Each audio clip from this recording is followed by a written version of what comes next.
you all envy me and Dick Vitale. We got to try out the restroom.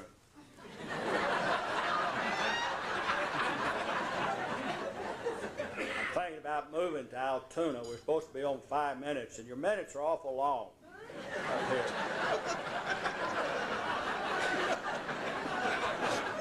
If I could add 10 years to my life,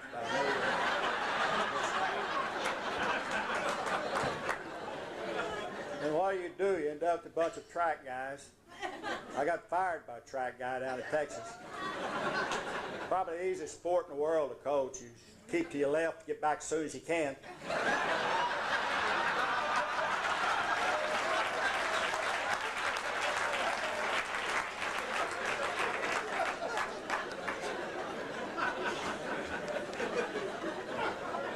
So to coach football, you can only lose 10 at the most.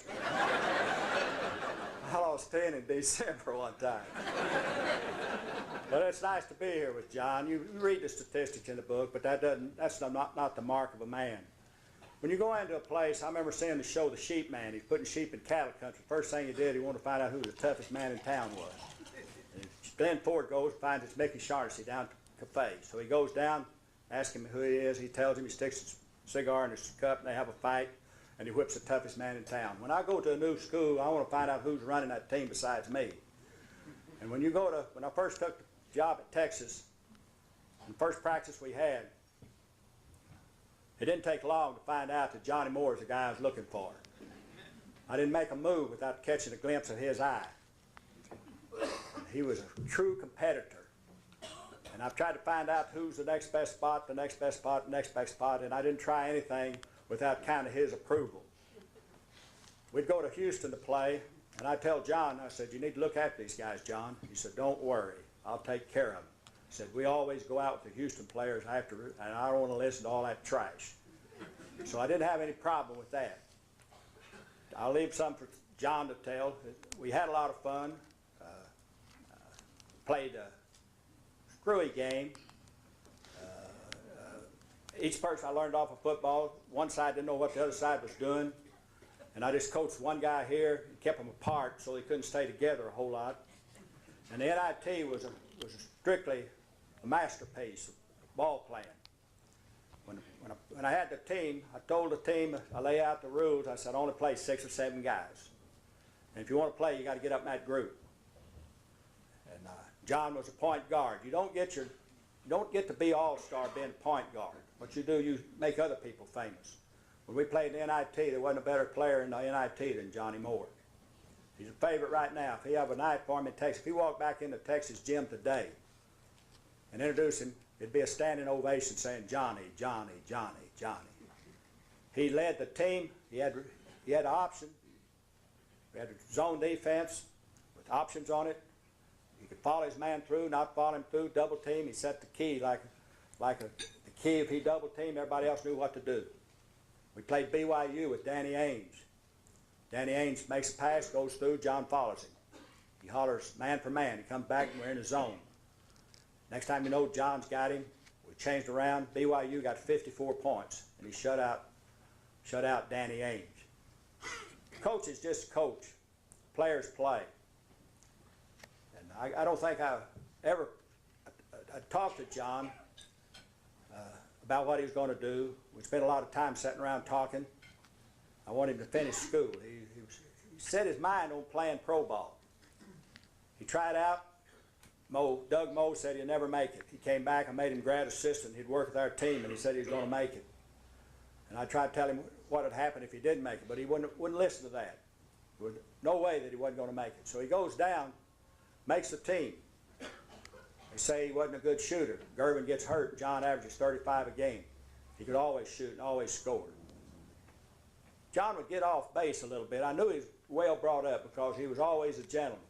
You can tell the way people act, where they come from and how they treat other people around them.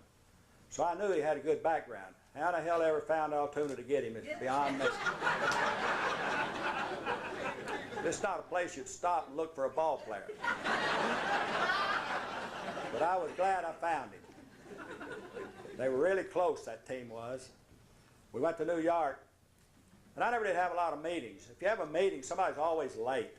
It's always one of your good players. Substitutes are always there. They never miss anything. You have a curfew, the substitutes are in at 6 o'clock. If you ever catch anybody, it's your best player. It's what you're out for that makes a difference. One of my players one time, an Indian kid, said, if going to bed at 10 o'clock makes you play good, how come we don't go to bed some afternoon about 3?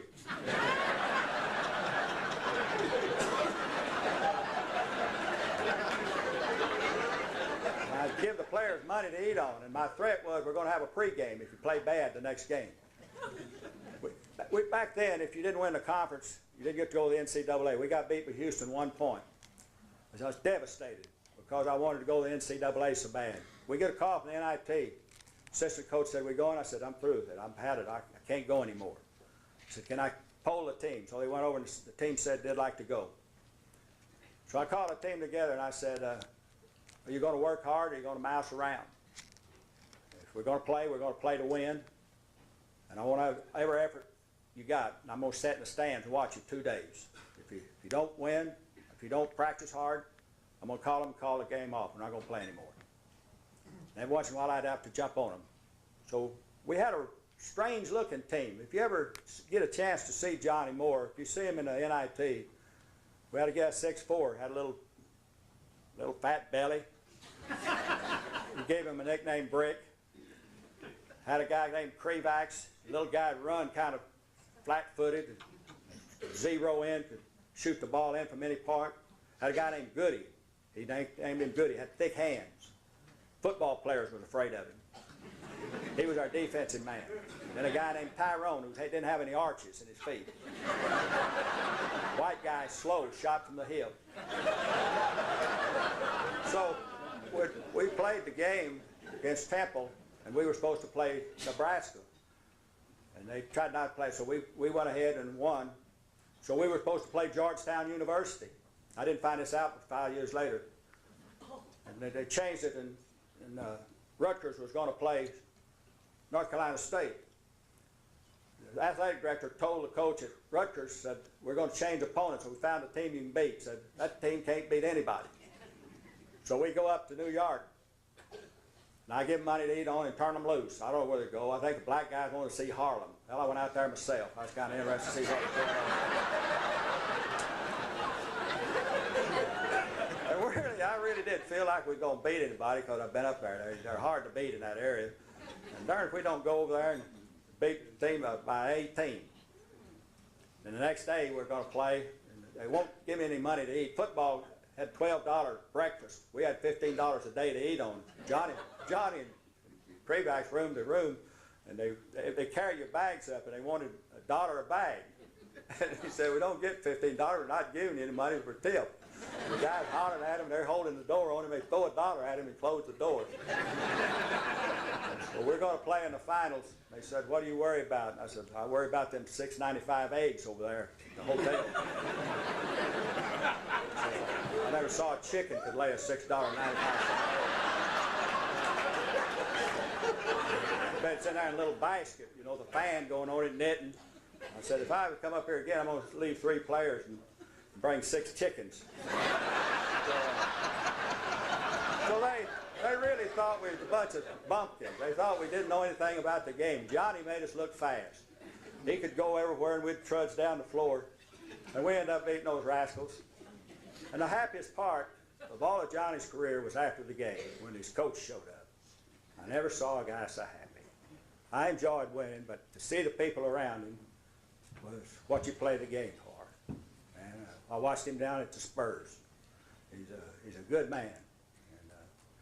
And Rabbit, don't worry, I saw a lot of white guys I didn't like too.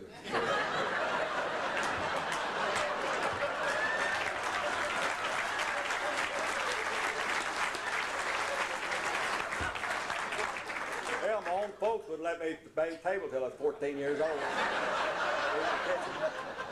I was beginning to kind of hate them.